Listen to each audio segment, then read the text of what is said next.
on documenting Indigenous food cultures. This discussion is a part of a series of public lectures and discussions organized by Science Gallery Bengaluru for its first digital exhibition, Phytopia. For Phytopia, we hope to bring together engineers, scientists, designers, artists, and biohackers to create an experience where visitors can learn and explore beyond the kitchen, the lab, and the farm. This program is organized in collaboration with Bangalore International Center. A warm welcome to today's speakers, Dolly Kikon and Nilanjan Bhattacharya. Nilanjan is an Indian filmmaker, artist, and writer. He has produced and directed several acclaimed films and diverse media artworks. Nilanjan received the President's Award twice for his documentaries Under This Sun and Johar, Welcome to Our World. Some of Nilanjan's other works are Rain in the Mirror, 90 Degrees, and Fishing Out of Time. His film, Johar, Welcome to Our World, is being screened as a part of Phytopia and is available for viewing till the end of the exhibition. It explores the intricate relationship the Adivasis of Jharkhand have with their forests. The film documents traditional recipes, the medicinal qualities of various herbs, weeds, and fruits, and traditional knowledge of the sustainable management by the Adivasis. Hi, Nilanjan. We're so happy to have you here. Hello. If you could begin by giving us some background and context about the production of your film, that would be great.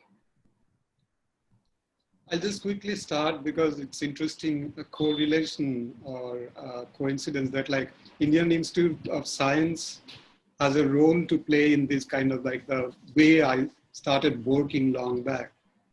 In 1990s, my brother was doing his PhD in Indian Institute of Science under Professor Madhav Gadgil, the renowned ecologist. So I visited him and then I happened to meet Professor Gadgil and got to know his works, vast range of works he was doing in Western Ghats and biodiversity register and all this. And then he's studying his work, reading his work, interacting with him.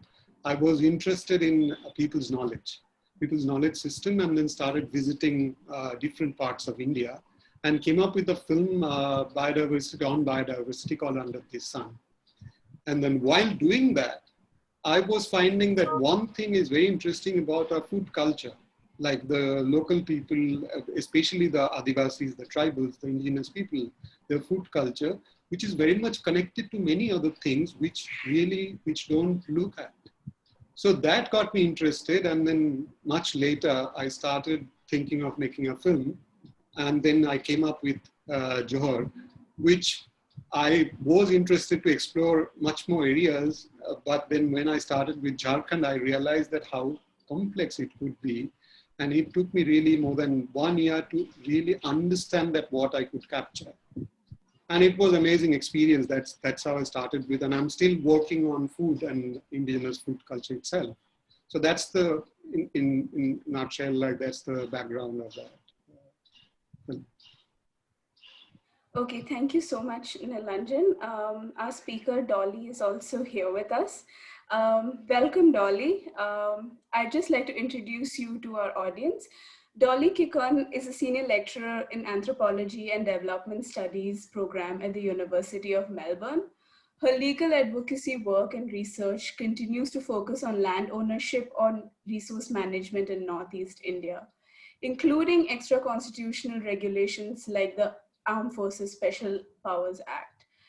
Dolly's film Seasons of Life, Foraging and Fermenting Bambooshoot during Ceasefire is being screened as a part of Phytopia and is available for viewing till the end of exhibition. It follows 3 women in a village in Wakha district of Nagaland as they labor to forage and ferment tender bambooshoot, a food item that is cherished across several Himalayan households in South Asia.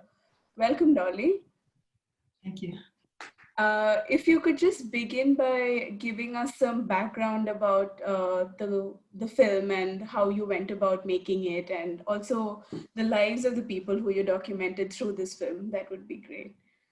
So I would really like to thank the Science Gallery Bengaluru for inviting me, and I'm zooming in from Australia, in Melbourne, to be precise in terms of my location. I work here in this country, and the entire idea of looking at food, conflict food, and my current work on fermentation is largely being done here. And so I would like to start, this conversation by acknowledging that I live on indigenous land and I pay my respects to the elders, past, present, and future here in Australia. In terms of, I think, food, it's quite surprising. And this is something that I always say, if I look at my journey as a writer and as an activist, anthropologist with my law background, when did it start and how? I think it started more than, I think, a decade ago. And it started, I really started thinking about this. How did I get into food and why now? The first piece that I wrote on food was in 2012, and it was called Tasty Transgressions. And I was looking at my field site where I was conducting fieldwork along the foothills of Assam and Nagaland, and I was looking at food cultures. My first book ended up being a book on mining and extraction. I think this is something that I trace in Nilanjan's movie as well, in film, in terms of the coal mining. And it's a book on mining and militarization, but I still ended up having a chapter on food. So I think the attraction and the pull was there already. But it goes much before that as well. After law school, when I joined the civil and political rights movement in India, I worked on a lot of fact-finding groups, including my legal advocacy group, Still Remains, the campaign to repeal Armed Forces Special Power Act and against state violence. I remember, among many other things, as a very young law graduate, that in the villages where I would go with my human rights team to do fact-finding, one of the counterinsurgency tactics for the Indian state was actually to burn down the crops, right? And then to make sure the cattle and the livestock were killed. And this is something that we see around the world as well. And mainly so, I think, in terms of really the Adivasi indigenous people in India, whether it's the Red Corridor that we call, in terms of Chhattisgarh, Jharkhand, but also Northeast India with our long history of counterinsurgency. And this is something that's remained in my mind, even as a young law graduate. Across the villages where we would go to do fact finding, we witnessed burnt livestock, burnt granaries, orchards that were chopped down. And ironically and quite tragically, this was also a tactic that the ethnic armed groups adopted, so that when they would attack one another in terms of ethnic cleansing, they would do the same thing. Right? And this is something that stayed with me for a long time. So today when I get into food, and my current book on food as well, I've always looked at food through the lens of pathos, right? As suffering, not something that's always joyful. And I think that's something that traces very well in Nilanjan's movie as well. So even as storytellers, I'm very eager to be part of this conversation, and thank you very much. Thank you so much, Dolly and Nilanjan. I would just like to remind our audience that Dolly and Nilanjan will be available to take your questions. So please post them in the Q&A box, and we look forward to passing them on to the speakers. So Dolly and Nilanjan, if you could just, either of you could begin by sort of giving us some insight into why you began documenting food cultures. How did you go about this endeavor, and how did your sort of preconceptions about the food cultures in these spaces evolve as you began researching more and learning more? So Dolly, you want to start, or shall I? Nilanjan, please go ahead. No, because this is interesting, because what Dolly, I would like to extend from what Dolly said, that like she looks at food from a point of view of pathos. That's what you use, no? That's what Dolly said. So it's interesting because I look, not really, this is an interesting way to look at it, or the coinage or the word to use. I obviously, in my film, if you see, and Dolly has seen also, that like there is also that sense of pathos, that sense of loss, that sense of constant being oppressed. But at the same time, I would like to kind of counter, as a filmmaker, pose the positive side of it, the happiness of it.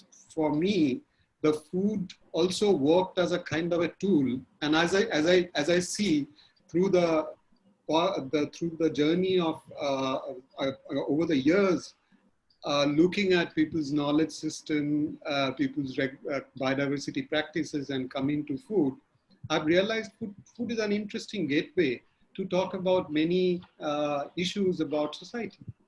Because food is something that which connects everything. Food is something is connected to pathos, food is something to connected with hunger, food is connected to cultural expressions, food is connected to religion.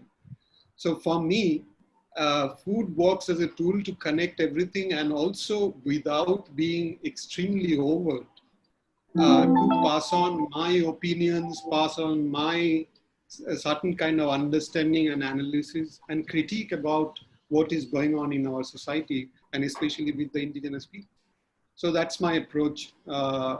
It didn't happen in one film. It happened as a kind of a journey. Over the years, I have come to a point, and food for me now works as an extremely powerful tool to talk about many things as a filmmaker.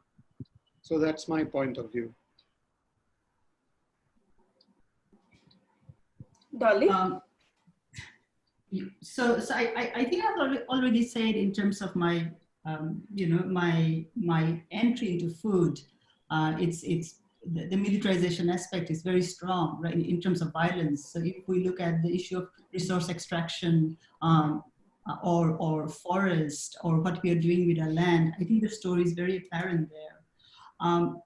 The other thread that I would like to pull through in terms of looking at both the film and my work on food right now is actually to take into consideration and make an entire region like the Himalayas visible, right? And when it comes, and that's why I'm very specifically looking at in my current work on fermentation. And fermentation is such a big part of human, I think, story about food, about sustenance, about survival. So that's a story I want to pull through. The other thread that's important as we talk about food, and particularly in India, is extremely important to point out that it's a country where people are lynched and killed for what they eat, right? So I think food is one of the most politically sensitively dynamite topic. I just finished an essay titled Dirty Food, Racism and Casteism in India. And I never in my life, to be honest, read that amount of Dalit literature on food. And I was so humbled to see what Dalit intellectuals and communities have left for us in terms of its richness and the politics of shame, right? To come from a country like India and to remain untouchable, to make their entire food culture and food world invisible, right? It's astonishingly shameful. And I say that as a tribal indigenous woman from India, where in terms of what I eat and my food, I think is at the heart of conflict, that in 2007, the Delhi police had to come up with a regulation to teach us what to eat and what not to eat because it was causing civic disturbance. The kind of language that the officials and government bodies have come up with in terms of subaltern food or the food of the oppressed in India is very interesting. Because what is known as civic and what is termed as governable citizens in terms of food, right? We're still sticking with food. It's always in the sense of the civic.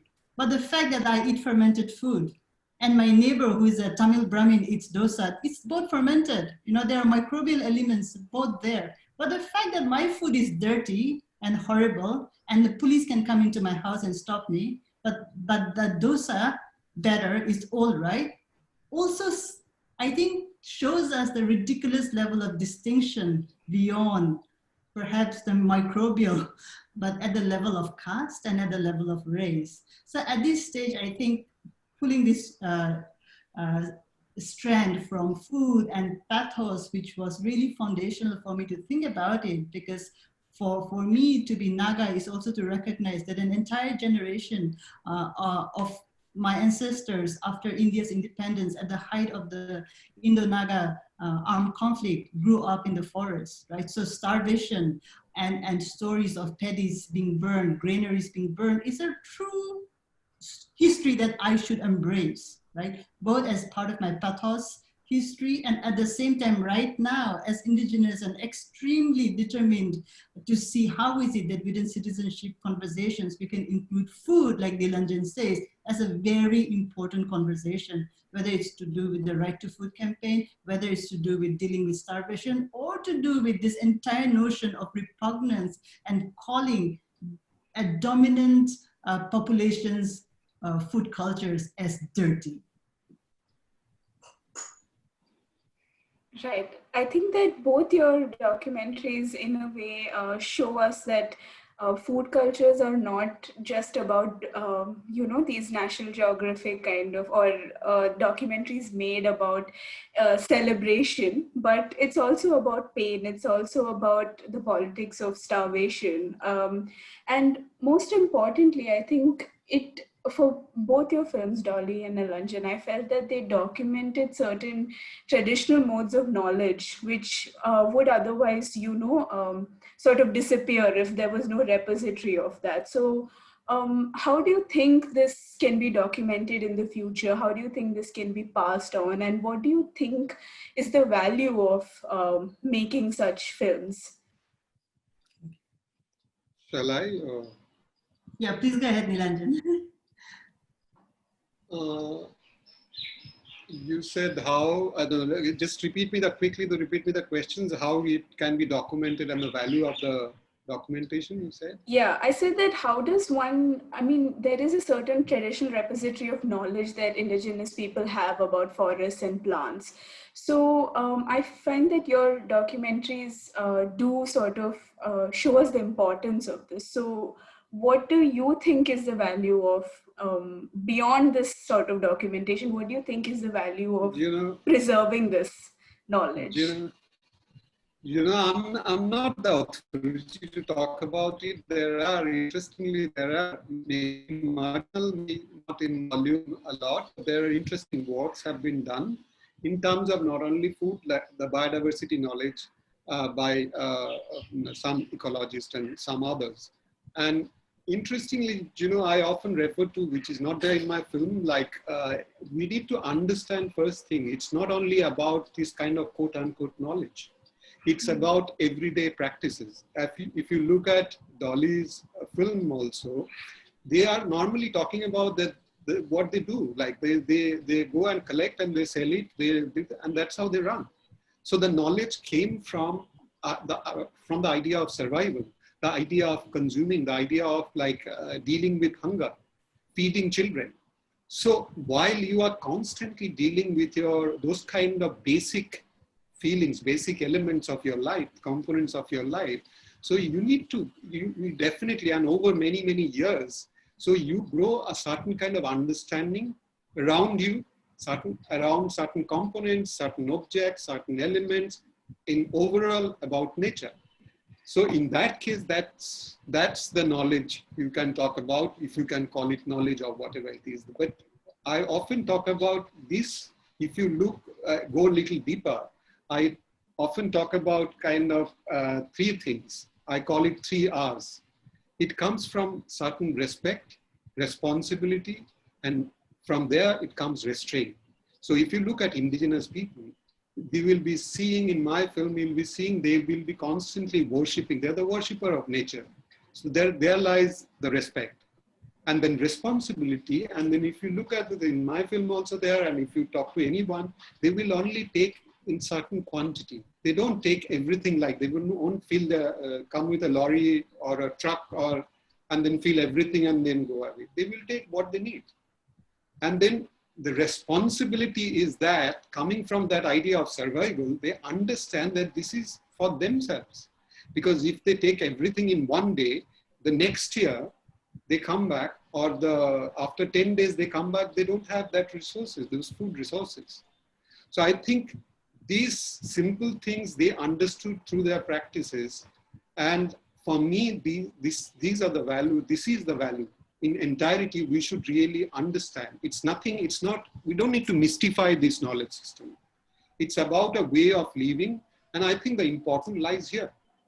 extremely important that we should start talking about it, start documenting about it. And how do you document? There are ways. Dolly is documenting in one way through papers, sometimes in films. People are documenting folk cultures, and then even though those kind of practices are coming in. I'm doing through films, sometimes other works, writing and all this. So that's what I think. Dolly? I'm really thinking about these questions and the wonderful answers that Nilanjan is giving, and in a sense, I think encouraging us to think through deeply. And I would say that these are answers, but these are, I think, conversations that, that I'm also having with Nilanjan as I'm listening to him and what he's saying. And I would also like to focus on the two terms that you use. One is knowledge and the other one is value, right? And in terms of looking at knowledge, it's a very interesting word for me, because for the longest time, as tribals, indigenous, Adivasis in India, whatever we say is stupid and dumb. Right? We are not supposed to have brains. Neither are we supposed to have anything that's reasoning. Even in the 90s, when I was studying, in the mid 90s, late 90s, when I was studying in Delhi, the idea or knowledge and that field was always really, really very contested, right? In terms of what knowledge do we bring at the national front. Even today, for instance, if there's anything about the Northeast, people will find me out. But if it's something that's happening in terms of, a national importance, they'll seek somebody in Delhi.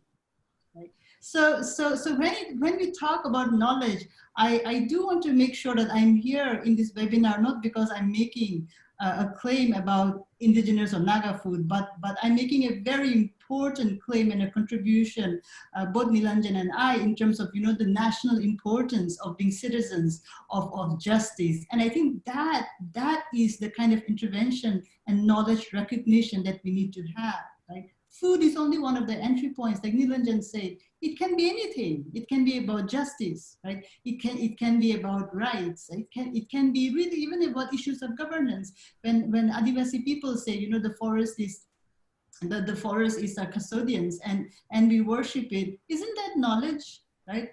But there's so much of ridiculing this kind of the spirit world that's there.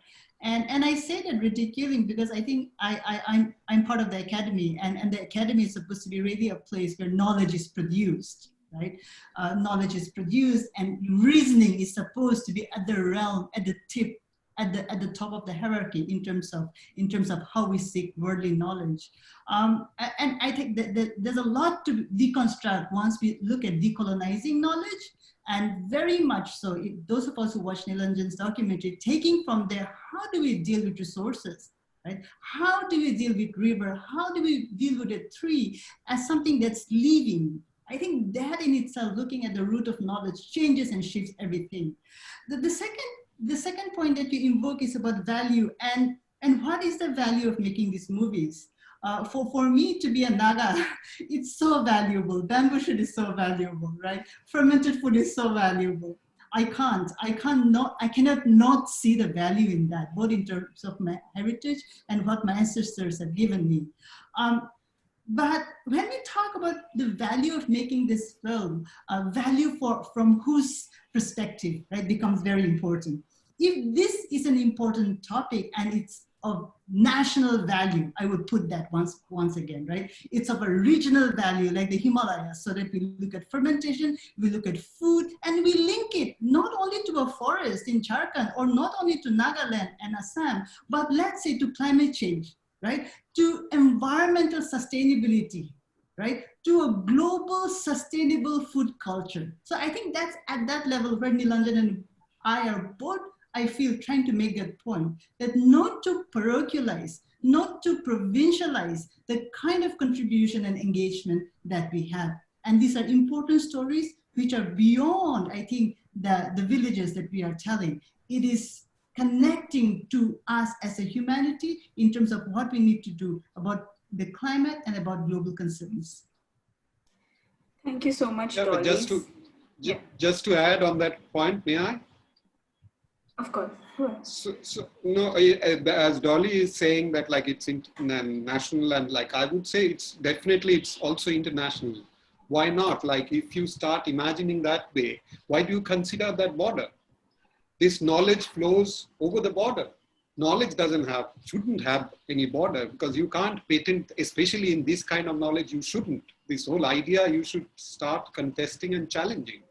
Because this kind of knowledge, if you go to Africa, you go to Amazon, you will find similar kind of knowledge of indigenous people. Where Dolly is there, that go to the indigenous people they do have knowledge.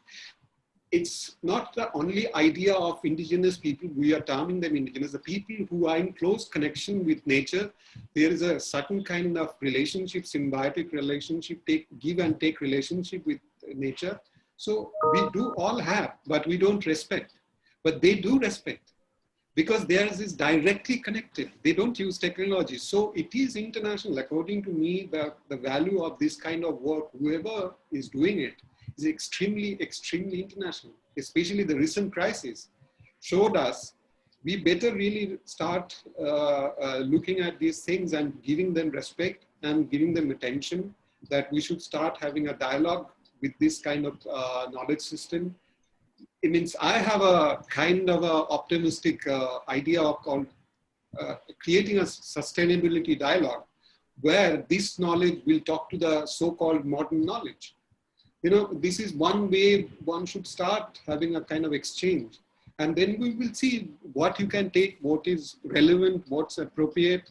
And, but it's extremely important that we should give attention to this knowledge system immediately. Right.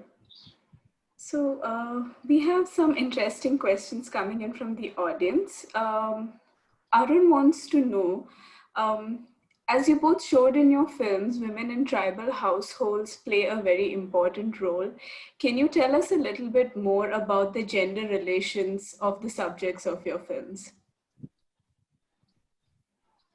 Dolly? Nilanjan, please go ahead, Nilanjan. No, but in my film, I didn't explore that. As it is in my film, there are so many things I wanted to look at. And also this is interesting because when Dolly was speaking, I was actually thinking that one way our perspectives are kind of different, because she's one way insider. She made a film on the community that which she belongs to. Whereas I was an outsider venturing into that, and fortunately I have some experience, so the perspectives are different. So I saw that women's, in Jharkhand at least, I can tell you that that's not there in the film, but my experience that rather than in the cities, women are much more equal in many terms, in Adivashi societies, in Jharkhand, wherever I went. So they do have much more say or participation in many situations, but not always. And especially handling the resources and all this, they do contribute. There are studies also done that they do contribute a big way of the collection of non-timber resources and many other things. This much I can tell you. But I didn't follow it in a very minute or in a detailed or long way.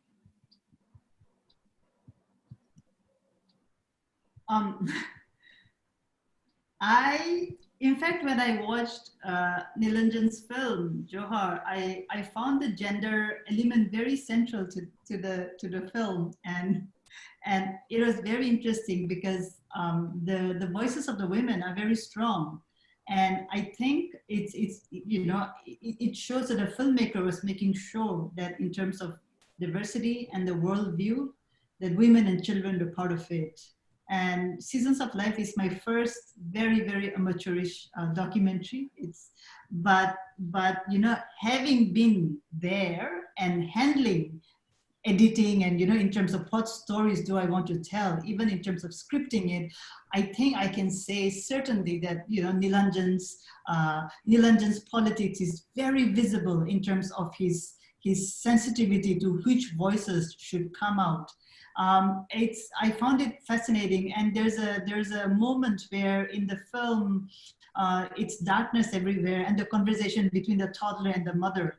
And I was really amazed that as a filmmaker and as an editor, he did not choose to delete that, right? Because it's darkness everywhere. You can't see anything except for the silhouette of the mother and the child. And that in itself was one of the central moments for me, to understand that world. The other part was also where the little girl and the woman are picking up the mahua flower. A very, very poignant moment in terms of both the camera movement on the hands and the ground. And the third part was where once again a child, and along with a group of men, women are actually foraging for plants, edible plants. And I think it's very, very amazingly captured. And in my film as well, as you can see, gender, and by gender, I mean not only like women, but men, women, children, the social relation of the society was something I wanted to capture. Foraging, like I showed, was a very women-centric activity. And so this was a point that I wanted to show. And also in my other work that I've written on women, on men-women relationships in terms of the fermentation world. My article, 2015 article called Fermenting Modernity, captured that element. So I think I may not be answering your question directly, but yeah, gender is a very important element. And I found that very much in Nilanjan's film as well. Right. So Raja Shekhar wants to know that based on your work with Indigenous people, what do you feel about the public distribution system in the context of the variety of food provided and also the universal education in these regions? What are the benefits and what are the pitfalls? Dolly, you have a specific... No, I'm not an expert on that, like, because I tried to venture into this issue. It's so very complex, this PDS system. And then because I'm making a film for many years, and in Odisha now on indigenous food knowledge system and hunger. I'm trying to look at the relationship. So obviously I need to explore PDS. And the film which you are showing also PDS system, I have a kind of a glimpse of about PDS, how it didn't work, but the situation has changed. PDS is now, at least in Odisha and many other parts, PDS is reaching people now more and more. One must accept that, but while I was in Jharkhand, that was long back, 2009-10, making this film, then PDS was not reaching. Main thing was corruption, and then people are not able to get it. But now PDS, like the ration is reaching them. But the issue is the quantity per head. The issue is now the other things are, they are not raising, the environmentalists, the ecologists, and the people who are the right to food people, the right to food people, they don't raise that. Mostly the environmental ecologist lobby, they're saying that this is actually the what they distribute in the thing, like common thing, rice and thing, it's actually destroying the indigenous eating habits, consumption habits, because as we know that in every part of India, we do have a different kind of eating habit, and especially among the Adivashis, among the indigenous groups and some of the tribal groups, most of the cases, they do have, and then most of them who live close to nature, they do have an assorted food practice, consumption habit.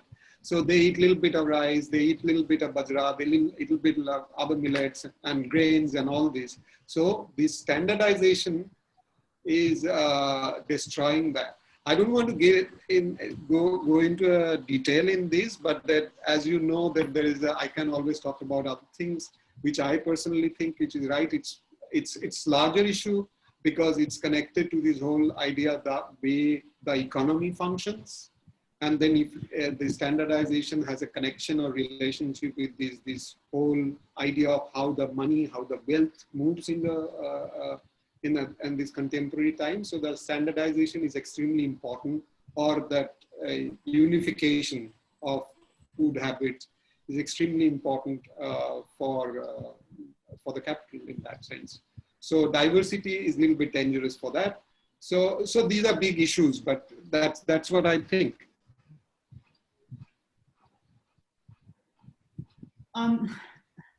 So I think, you know, in the areas where I work, I think somebody else would be much more qualified to talk about the public distribution system. But in the areas where I worked since my doctoral research days, it was a system that was almost non-existent. And wherever we talk about public distribution system, like many states in India, northeastern states are also alleged to be extremely corrupt when it comes to food distribution. When I was growing up in Nagaland, if you heard that somebody was the director of the food supplies, you knew that the biggest building would be coming up soon. So these are very lucrative positions.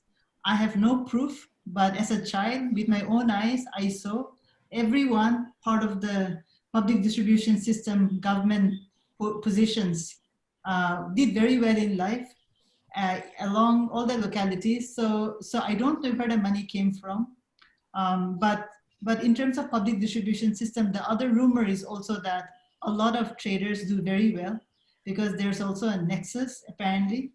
You know, in terms of food supplies, and this is in terms of, I think, several $1 million we are talking about, right? So if we have to talk about the public distribution system, I would take Nilanjan's movie as one of the proofs in terms of the poorest and the most marginalized in Jharkhand, with the ration cards not getting food grains. And I will not be surprised if that's the case across the Northeast and across a lot of the Adivasi villages.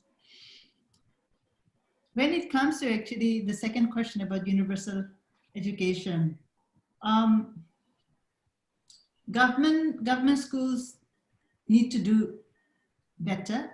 And when it comes to the state that I come from, Nagaland, a lot of the education is either private or it's church-based. So you have the Catholic churches, you know, you have the convents. And so in a sense, I think that is then linked to the kind of education that's coming from a tribal state like Nagaland. I did not go to a government school. I went to a mission school. I went to a church, a Baptist English school. And that's how I learned how to speak English, the language that I'm speaking at the moment. And in a sense, I would look at, I think, universal education as something that's really required because not everyone can pay tuition into that. And it's yet, I think, to be a lot to be desired. So thank you for the questions. These are very important questions linking to governance, PDS, and universal education. And I think rightfully we should be linking it to food and other important topics too.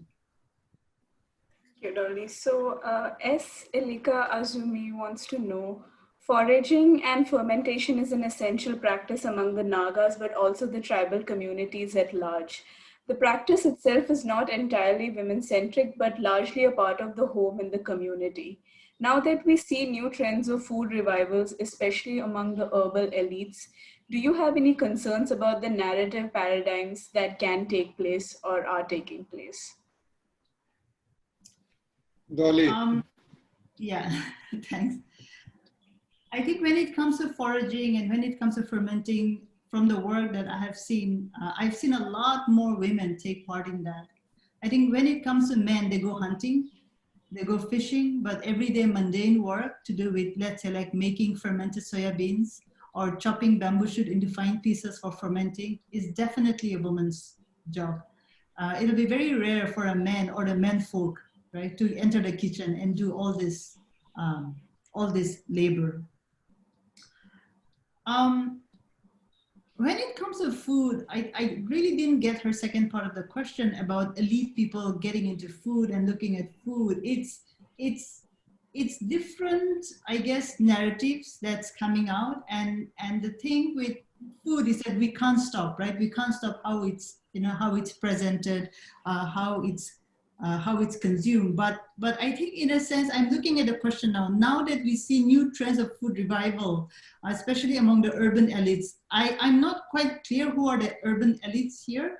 So do you have any concerns about the narrative paradigm that can take place or is taking place? I may contribute in that. Like I think. Yeah, so I didn't like, get that. Yeah, I didn't get the second part of her question right now in terms of food revivals. Like, is there a particular technique, or is it an item, or is it a process? Urban elites, I'm really not sure in terms of who the urban elites are right here. So yeah, I think some Ilika, if you're there, some clarity would be nice. Thank you. Nilanjan, would you like to respond? Yeah, but I think I understood. Maybe I didn't understand, but like whatever. This is an important point I want to make in this connection to this question.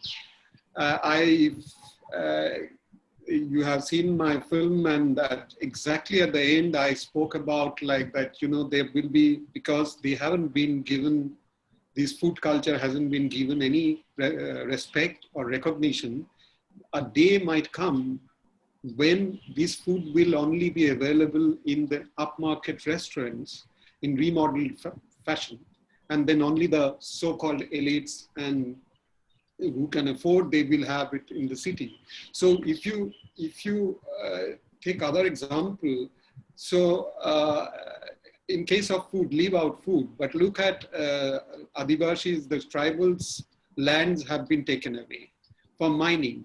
And then what are you proposing? You're proposing let them give jobs, and then they are the owner of the land, and they will be displaced, and they will work under someone. So, you know, so this is, you are taking away independence, you are taking away them from nature, which is actually their survival, every way of living, and you are detaching them from the same way. This continuous neglect, what Dolly was saying at the beginning, that like you will be in northeastern food, fermented food will be, you will be punished to preparing that kind of food, whereas others won't. This whole Brahmanical domination and all this. So that way, this constant neglect, and not only neglect, like a certain kind of hatred towards this kind of food culture, and complete elimination from the mainstream or any recognition, will eventually come back to a point where, because there is also this idea of organic, there is this idea of healthy, hygienic food, now it's again and again increasing. So we will find out one day that there are many things, already they found out many things which are healthy, Adivashi food practices. So they will be taken, they will be remodeled, they are already been doing it, and they will be packaged nicely and sold in a very posh upmarket organic store or organic restaurant, whereas these people will be eating the food you eat or you recommend, the rice, dal and everything.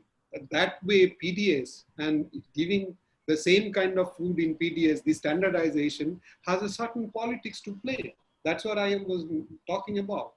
So it's not an one individual politics of really military operation, really state recognized. It's a large passage of thing with a certain kind of motivation that's being played against them. So definitely there will be a narrative shift, I guess, like if this trend continues. And then eventually, if the people who will be responsible for that shift, they think that they will be the winner, in my own understanding, eventually we won't be the winner. Because we can't be bigger than nature. We can't be bigger than nature. We need to submit to nature and try to understand. And these people are important because they are closer to nature, simply. Not because they are great. Not because every indigenous people are great. They are great people or something. Just simply they're because of their knowledge system is far better in relation to food, in relation to understanding nature. We should learn from them. Simple. That's my way. Maybe not very theoretical, but that's what I understood. So Dolly, Smitha Dakhore wants to know if you could recommend some readings or authors that can give Dalit Bahujan people a perspective on the caste politics of food in India. can he or she write to me, please? Can you write to me? Yeah, I'm happy to share a reading list with you. Yeah, so it can be done at an individual level, not to bore the panel. You also share with me. I need to read more. Yeah, I'll be happy to. I should. Yeah. So can I go back, Gayatri? Can I go back to Ilika's question? So Sure. yeah, I think. So here, I think she's asking us perhaps to think about the urban, the local, and one of the perhaps process that I want us, all of us, as sitting around the table and talking about food and indigeneity, important to understand is also the channelized James Clifford, right? James Clifford, and I think we have to be very careful if we make our food culture static, as though it remains at a particular time and space and it doesn't move. Then I think it's a trap in itself. Right? The fact that I'm first generation, my parents didn't go to university, and now I'm at a university teaching international kids, also shows that even as an indigenous thinker and an anthropologist, I can go around and I can produce knowledge. And so in a sense, then how do we think about indigeneity, and how do we think about the world that we are making as not something that's static in one place, right? Along with a river or inside a forest in itself. I think both Nilanjan and my film show that people are constantly migrating, and that's the reason why he shows the brick factories as well, right? People are constantly migrating. What knowledge are they bringing? There's a lot of fusion in Naga food that's happening right now, right? So people are using Bambooshoot and king chili and trying to make something that's a Chinese dish. When I look at young people doing Instagram from Nagaland, they're constantly doing like Maggi noodles, and they're putting in, like Naga spices and herbs. Where do we categorize that, right? At what point do we then look at culture, and do we start regulating culture? If we think about then local food, and say that the food, original and authentic food, resides in the village, then what about the capital of Nagaland, Kohima, where there's an amazing food culture? Right? It is urban. It is one of the smart cities in the Northeast, right? As we are talking, Mokokchung was one of the cleanest smart cities, nominated and in a sense given a prize for, just this week, right? So it doesn't mean that Nagas are, only staying in the village. They're staying in the village, and they're staying in the city as well. And that's the reason why I invoke James Clifford, because James Clifford's work, Identity in Mashpee, gives us this challenge, right? When you talk about indigeneity and the indigenous history world, where do you locate?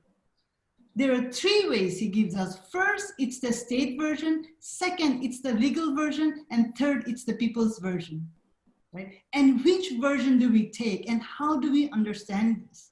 And I think it becomes very important. Today, I can taste and I can enjoy Naga food, but so can I taste and enjoy Italian food and Punjabi food and Malayali food. And in a sense of understanding that eclectic nature of food and citizenship, I think that's where we need to bring our sharpness and sophistication. I was reading this very wonderful essay by a very young Dalit writer who reminisces about growing up in Telangana and eating winged termites. I grew up eating winged termites in Nagaland, right? And I'm not ashamed to say that it is part of a lot of tribal Dalit Bahujan food culture. And so how do we connect? I think where I'm going in a sense is really looking at both solidarity and at the same time being a witness for one another, right? So that we have already put too many boundaries, right? Like male, female, like Dalit,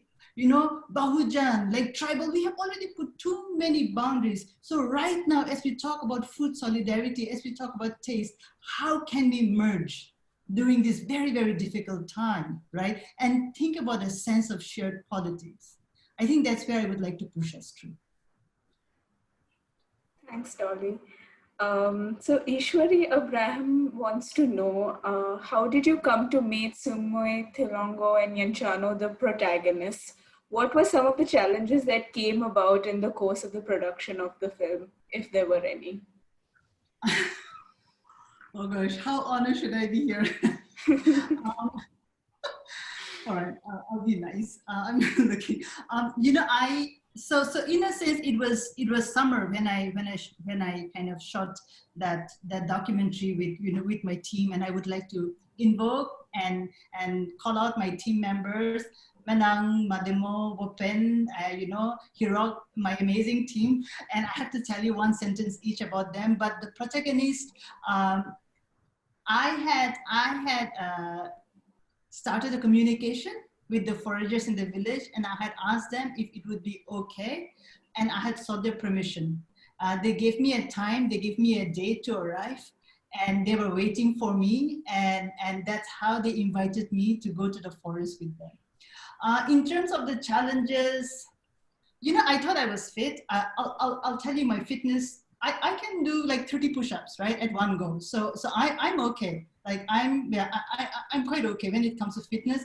But those women were supermen. I'm telling you, the way they were foraging for Bambooshoot and the elevation, my 30 push-up, forget about it, right, Gayatri? I was like, what are they made of? They had their basket, they had their dao, it's that machete, and they climbed up like they had wings on the feet, right? And I could forget about me following them up because the bamboo groves are so thick. My camera people were also struggling, right? So we were all looking at one another and just dying there. It was impossible to follow them. So that was very, very, I think, challenging. The other challenge that we faced was perhaps then one of the things that's not there in the documentary, and I'll confess, is really a close-up shot of the cutting, right? So for people who are eating, I thought, would understand how it's cooked at the end of the credit, but who have no clue about what is a bamboo shoot, till now they don't know at what point is it cut, right? What is a shoot? And I thought that I couldn't get the close-up shot, so that was one of the regrets that I had in terms of the challenges. The third challenge that I had, which was a fun challenge, I would say, was this fact that my two cinematographers, along with myself, where I'm trying to figure out as a very, very amateur, horribly ignorant anthropologist to do with visuals. One of them was a wedding videographer, and the other one was a funeral videographer. Right? So between a wedding videographer and a funeral videographer, I, as an anthropologist, trying to capture food and something that's festive and at the same time, right, deep. And it was a hilarious moment because if you're a wedding photographer, the panning of the camera is, either the blue skies and then the wedding gown, right? It has to be like joyful. It's the moment of your life. For a funeral videographer, it's a dead, right? So it's static camera, and then the zooming to the faces of perhaps sun relatives or the pastor who is saying a prayer or people who are crying. So even in terms of the visual and understanding what is a frame was challenging, but it was a lifetime of a lesson. Thanks. Thank you for that very interesting answer, Dolly. I think there's a question that could be directed at you, Nilanjan. How do you, this comes from Aisha Punjabi, how do you study a food culture of a community that you don't belong to? It's a difficult question. I don't know. I'm a filmmaker.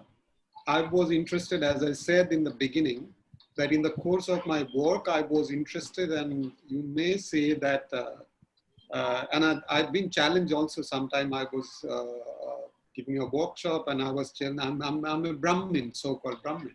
So a Brahmin talking about tribal food is a dangerous crime, in a way, from the other side of the thing. But I can't afford to get into this complexity in my head. I can't indulge that. But in the process, I thought that because as a filmmaker, as a creative person, I have certain things to talk about. And I have a very definite critique about the way, as a filmmaker, especially as a documentary filmmaker, the way this society is functioning at this moment, and the way they are practices which are extremely relevant and useful in a country like India, where the poverty is so strong, we are ignoring these practices. We are destroying our nature. So I thought that these are the things that we should really look at without, as I said, that being overt, being extremely, I'm not an activist. So somehow this camera works as a kind of a study tool. It's an amazing study tool.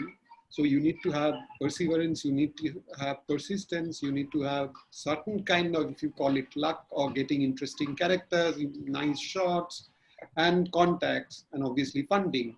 So no, funding is not obvious. Without funding also I made films, others also made films. So these are the things that which came together and pushed me, and I started. So I can't answer that how really I started studying and I continued, but I'm continuing still. So I don't know how, but maybe these are the motivations, these are the factors that which are driving me still. Gayatri, can I also like give 2 sentences in terms of how do we study a food culture of a community that we don't belong to, right? I don't belong to the Dalit community, but when I look at the history, I have empathy and I have solidarity for the shame and for the violence they have gone through. And if there's something that I can sense is this spirit that I need to join that resistance and the movement to say, right, that the community historically has been shamed, has been oppressed through many things, including food. When we look at, let's say, the African-American food cultures in the South, right, with the history of slavery, how did they come to eat certain kinds of food? When it comes to, that's why, in a sense of looking at food culture and communities, it also resonates with writing. And that's something that a lot of fiction writers perhaps are also asked. You know, I'm a nonfiction writer, but a lot of my very, very inspiring models who are fiction writers are constantly asked, why don't you have a particular kind of character? And if you remember, Toni Morrison was repeatedly asked, right? Why don't you have a white subject in your fiction? Why? So how do we study a food culture of a community that we don't belong to? How do we study a culture of a community that we don't belong to? By perhaps introspecting in our own politics, and where is that intention coming from? And I think that the work and the production and the output in itself should be a witness of that consciousness and kind of the principle. Yeah. So Dolly Kelly Donati wants to know, I'm wondering about the significance of fermented food and in particular its smell. Is the smell of fermented bamboo always experienced as shameful? Or is there a sense in which the smell of fermented food and its consumption is taking on new meanings? How do people negotiate these sensory aspects of fermented food? Whose question is it? Can you tell me the name? Kelly Donati? Kelly, yeah. Yeah, all right. All right, so how much time do we have?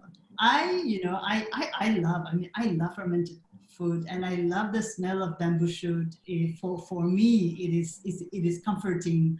For others, it is not. But I think food shaming is part of a very dominant caste-ridden, Indian culture that's there. So that's why we have. If you look at food cultures, if you look at recipe books, they say it's part of a family culture, but that's ridiculous, right? If you scratch the food histories of upper caste families, they have secret recipes. They hand it down the generation, right? They say that these are family recipes, but there's a really very strong caste element to it in terms of purity and pollution. So in terms of actually the experiencing of shame and shameful food is something, once again, we see a lot among Adivasi, tribal, Dalit experiences, that I would say. And the moment when we are shamed, I think shaming is such a violent process, right? Of once again coming back to the question of knowledge, right? To shame an entire community for what they eat is actually to remove that entire possibility and basis of even talking about food or any kind of knowledge or any kind of assertion that we have in terms of our identity. So I think it's something very deep. So So it smells, fermented food taking on a different meaning. I would think so. I would think so. And that's also my quest. And that's the reason why in my very old age I joined Instagram, so that I want to let the young generations coming up be not ashamed, and be humble enough, but be dignified enough to engage with the food that we eat, to be okay to eat winged termites, to be okay to eat akuni, to be okay to eat fermented bambooshoot, because you eat in Nepal, you eat in Bhutan, you eat across the northeastern region of India, you eat in Thailand, you eat in Vietnam, you eat in China, you eat in Cambodia, you eat in Melbourne, you eat in New York, you eat everywhere around the world, right? So in a sense that we come from a country where food shaming and being humiliated for what we eat is really, once again, I would say, a very, very integral part of a caste logic that's there. And I think we need to call it out. And by all of us together, for Science Gallery to have this conversation, to calling it out, all, I think 85 of us here calling it out, I think it in itself is a very powerful moment, I would say. So, thanks. Yeah, thank you so much. I think we're running short on time. So thank you so much, Dolly and Nilanjan, for this fascinating discussion and for reminding us that food is not just about exuberance and celebration, but it's a deeply political subject. To the audience, it's very important for us to learn your thoughts and responses to this event. So may I please urge you to fill in the feedback form that's in the chat box and visit the exhibition Phytopia. We have similar talks, events, and workshops lined up over the course of the next 10 days. Let us know what you think and tell us what you think we could do better. And please tell us what you enjoyed about this event too. Thank you. Thank you. Thank you so much.